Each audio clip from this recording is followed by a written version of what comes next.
You really thought you could sit with us?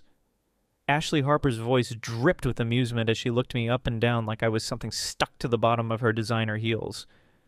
Laughter erupted around the cafeteria table. Her court of mean girls, the flawless, rich, untouchable queens of the school. And me? I was nothing. I felt my face burn as I clutched my lunch tray, standing there like an idiot while the entire cafeteria watched, waiting for me to break. Aw, don't be sad, Ashley cooed, her voice sickly sweet. Some of us were just born to be invisible. The laughter grew louder, echoing in my ears as I turned and walked away. I refused to cry. Not in front of them, not when they wanted it so badly, but that wasn't enough for them. They wanted to ruin me. They wanted me to feel small. For the next 4 years, they made it their mission to break me, spreading rumors so vicious even my teachers looked at me differently, trashing my locker, sabotaging my friendships, making sure that wherever I went, I knew exactly where I belonged, beneath them. And the worst part? Nobody stopped them. They were too powerful, too loved, too perfect. And I was just another girl they could destroy without consequence. Or so they thought. Because years later, when life finally flipped the script, Ashley Harper wouldn't be the one looking down at me. She'd be the one on her knees, begging for mercy. High school ended, but the scars they left behind didn't fade so easily. For years their words echoed in my head.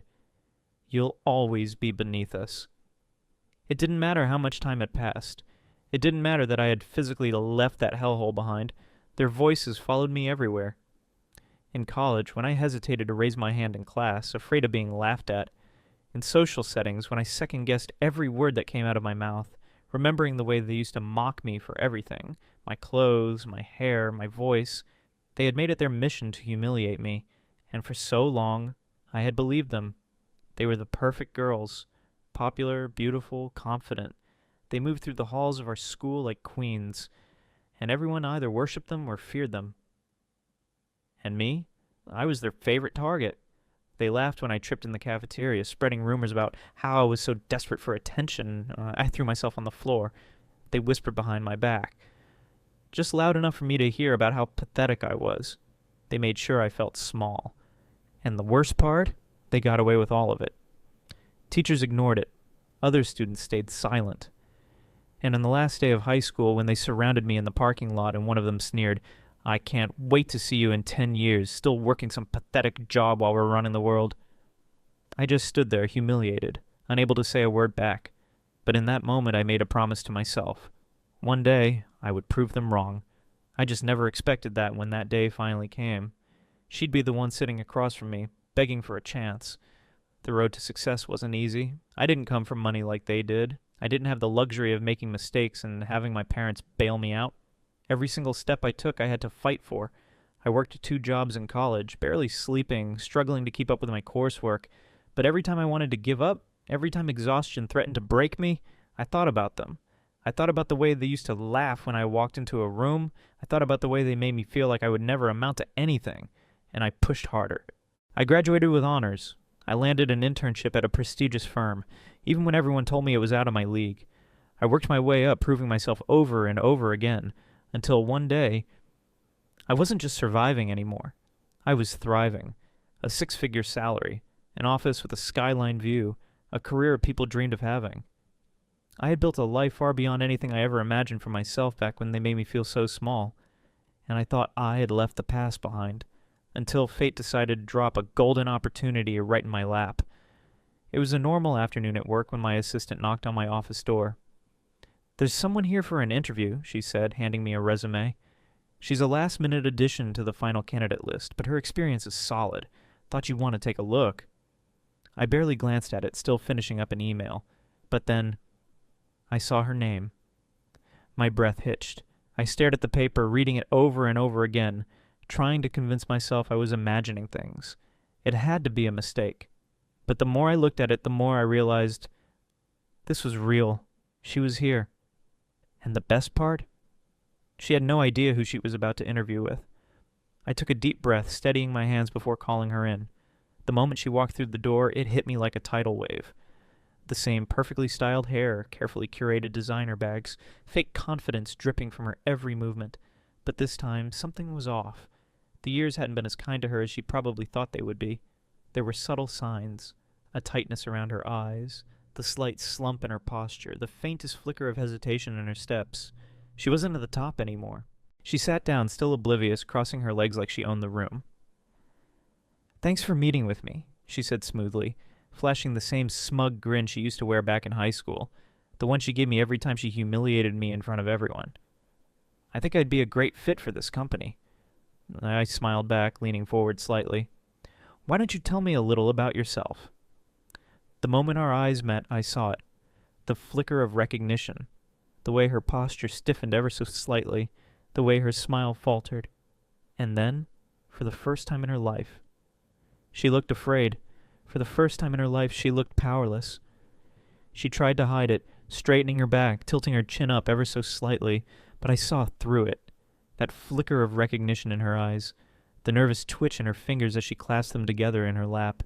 She knew exactly who I was, and I could tell she was praying I didn't remember her, but I did. Oh, I remembered everything. She cleared her throat, forcing a polite smile. "So thank you for meeting with me today." "I'm really excited about this opportunity." I nodded, leaning back in my chair. "Why don't you start by telling me a little about yourself?"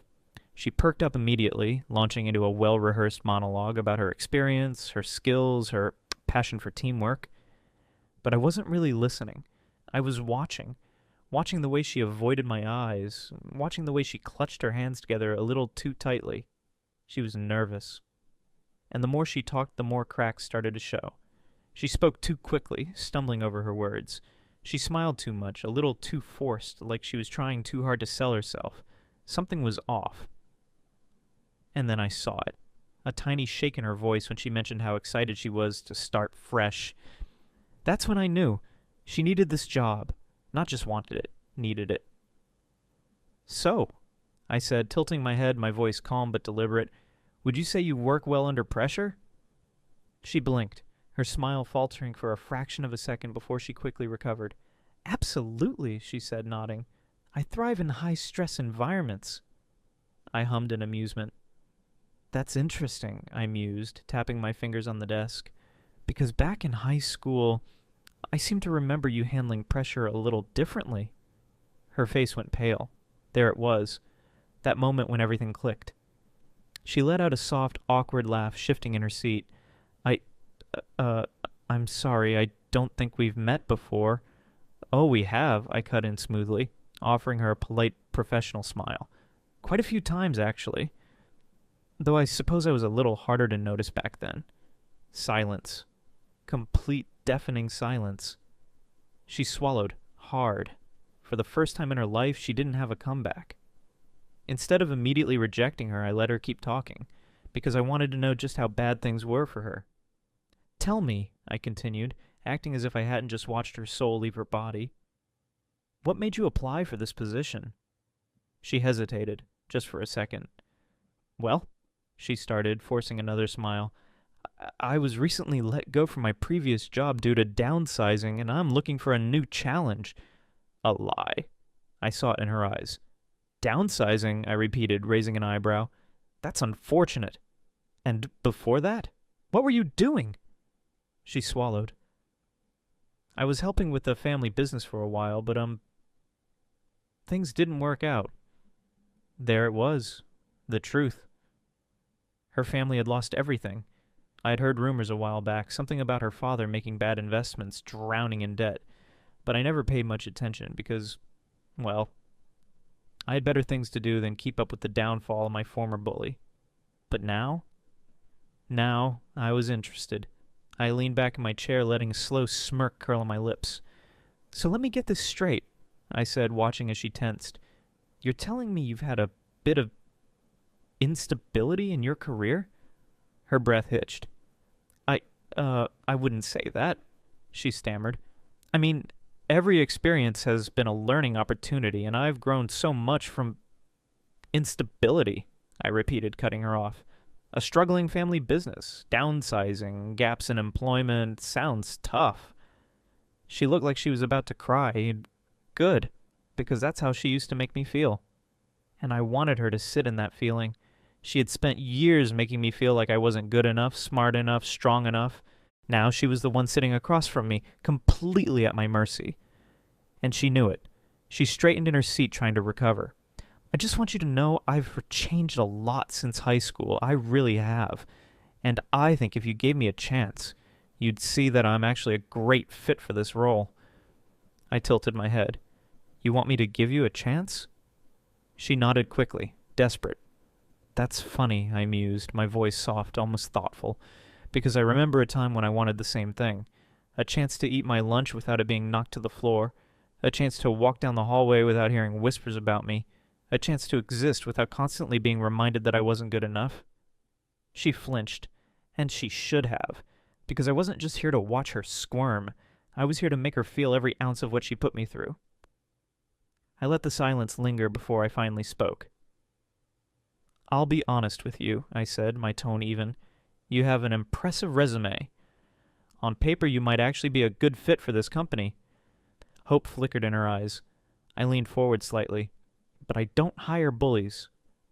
And just like that, her face crumbled. She opened her mouth, desperate, but no words came out. Because she knew.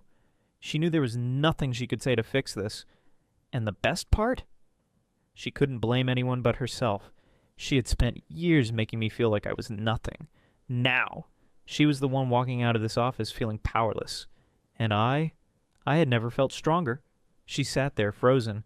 For the first time in her life, she had nothing to say. No sharp remarks, no fake charm, no dismissive eye rolls. Just silence. She blinked rapidly as if trying to stop the tears from forming. Her hands clenched together in her lap, her breathing shallow. She knew it was over. And yet, she still tried. Please, she whispered, barely above a breath. I really didn't need this job. There it was. The confession. The girl who once made my life a living hell. The girl who laughed while I cried in bathrooms. The girl who took every opportunity to tear me down. Was now begging me for mercy. I should have felt sorry for her. Maybe the old me would have. The me who spent nights wondering what I did wrong. The me who used to think maybe if I tried harder, maybe if I was just a little better, they'd stop hating me. But now? Now I saw the truth. It was never about me. She tormented me because she could, because she thought she was untouchable, because she believed people like me would never amount to anything. But the tables had turned, and there was no going back. I get it, she said, her voice cracking. I was horrible to you, and I regret it, I do. But I'm not that person anymore. Please, just give me a chance. Her voice trembled. For the first time, she sounded scared. And that's when I knew. She wasn't just upset about losing this job.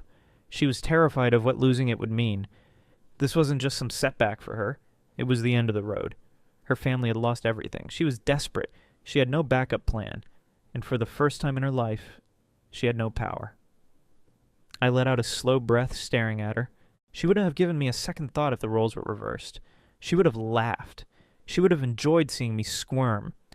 But I wasn't like her. I wouldn't humiliate her. I wouldn't drag her down like she did to me. I would do something much worse. I would walk away. You're right, I said, finally standing up. You're not that person anymore. For a second, hope flashed across her face, until I added, but I still don't hire bullies.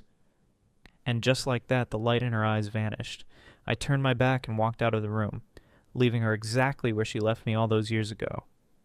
Alone, defeated, powerless. For years, I let their words live in my head. You'll never be good enough. You'll never amount to anything. No one will ever take you seriously. At first, I believed them. I carried their voices with me, let them settle deep in my bones, let them shape the way I saw myself. But then something changed. One day, I woke up and realized their words only had power because I gave it to them. They said I would never succeed. So I worked harder than I ever thought possible. I studied while they partied. I pushed through exhaustion while they laughed about how easy life would always be for them. I built myself up piece by piece, through failures, through rejections, through every moment I wanted to give up. But I didn't, because I knew the best way to silence them wasn't to fight back. It was to prove them wrong. Years later, when she sat across from me in that interview room, desperate, vulnerable, powerless, I realized something. She didn't remember all the things she said to me, but I did. And yet, None of it mattered anymore. Not because she had changed, not because she regretted it, but because I had grown past it. Because her words, they meant nothing in the face of everything I had accomplished. I could have taken revenge. I could have humiliated her. But I didn't need to. Because the greatest revenge wasn't making her suffer. It was sitting there knowing that I had built a life without her approval, without her validation, without her permission. She spent years trying to convince me I was small. And now, she was the one looking up at me. The truth is, people will always talk. They will always try to tear you down. But their words don't define you. Your work does. Your persistence does. Your success does. And in the end, the only voice that ever truly matters is your own. I used to think I needed closure, an apology, an explanation. But now I know. Walking away was the closure, and choosing myself, that was the best decision I ever made.